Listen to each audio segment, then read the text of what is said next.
应该就是看年暝，若要欣赏到真水的台北101的烟火，会记上好选伫风头的所在去观赏，才袂因为放烟火时所产生烟雾挡条咧。因为风呢偏向偏东风，所以讲就要到台北101东边的象山顶，安尼比较看法度去看到较完整跨年的烟火表演。另外包括美地啦，也是这个关山顶顶和平公园，相对较快，这嘛是看烟火的好所在。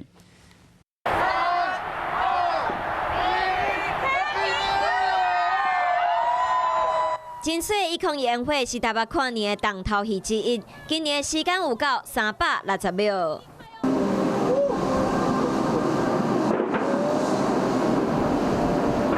不过安怎找到上好的位有撇步？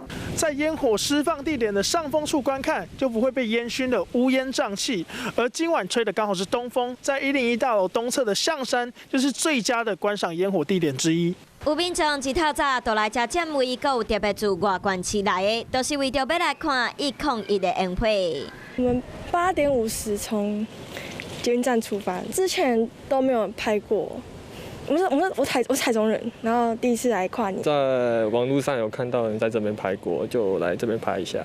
今天吹大概东北风，所以风大概往那边吹，所以烟就不会飘过来这样子。自山顶看表面视线受到阻碍，嘛较袂互烟火的雾熏甲无法度喘气。若是想要去较快的所在，会使去台北市的4大和平公园，包括美堤、关山、彩虹和迎风，嘛拢是会当看烟火的好所在，阁会使兼顾防疫社交距离。